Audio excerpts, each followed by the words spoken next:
অরুণা বড়ুয়া আপু তেমন কোনো স্কিন কেয়ার করি না, খালি দিনের বেলা মাঝে মধ্যে এক্সট্রা ভার্জিন অলিভ অয়েল দিই, আর রাতের বেলা হচ্ছে ফেস ওয়াশ দিয়ে মুখ ধুয়ে আপনাদের সামনে চলে আসি। আর প্রচুর পরিমাণে আসলে জিকির আজগার করি, আল্লাহর জিকির করি। হ্যাঁ, প্রত্যেকটা ধরেন একটা ভাতের লোকমা খাওয়ার সময় ইয়া ওয়াজিদু এই জিকিরটা অধিক পরিমাণে করা হয়, যার কারণে নূর সৃষ্টি হয় বডিতে, বা স্কিন ভালো থাকে, চেহারা ভালো থাকে, চেহারাতে নূর সৃষ্টি হয়, গ্লোয়িং হয়।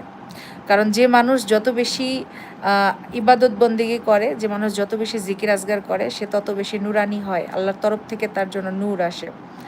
তানিশা আহমেদ লিখছে আপু বগুড়ার দই অনেক মজা। জি ঠিক বলেছেন। মঞ্জুলিকা লিখছে দিদি কেমন আছেন? আলহামদুলিল্লাহ। রাজবীর লিখছে আপু সবাই আপনার ছোট হলে আমি কি আপনার বড় ভাই হতে পারি? এই প্রথম একজন বড় ভাই পেলাম। তো এই দুনিয়ার সবার আমি জাতির বড় আপু, সবাই আমার ছোট ভাই আর ছোট আপু।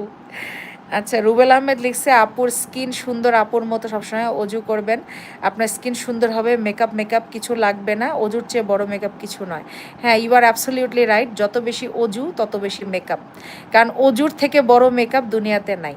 সো আপনি যদি সুন্দর হতে চান, আপনাকে প্রচুর পরিমাণ অজু করতে হবে, প্রচুর পরিমাণ পাক পবিত্র থাকতে হবে, প্রচুর পরিমাণ মৌতের স্মরণ করতে হবে, মানে মৃত্যুর স্মরণ করতে হবে, প্রচুর পরিমাণ কালিমা পাঠ করতে হবে, লা ইলাহা ইল্লাল্লাহ জিকির করতে হবে, তাসবিহে ফাতিমা পাঠ করতে হবে, তারপর সুবহানাল্লাহি ওয়া বিহামদিহি সুবহানাল্লাহিল আযীম পাঠ করতে হবে, সুবহানাল্লাহ, আলহামদুলিল্লাহ, লা ইলাহা ইল্লাল্লাহ, আল্লাহু আকবার। তারপর হচ্ছে দরুদ শরীফ পাঠ করতে হবে। যত বেশি পাঠ করবেন, যত বেশি এগুলো উচ্চারণ করবেন, তত আল্লাহর তরফ থেকে নুরানি হবেন ইনশাল্লাহ। আচ্ছা।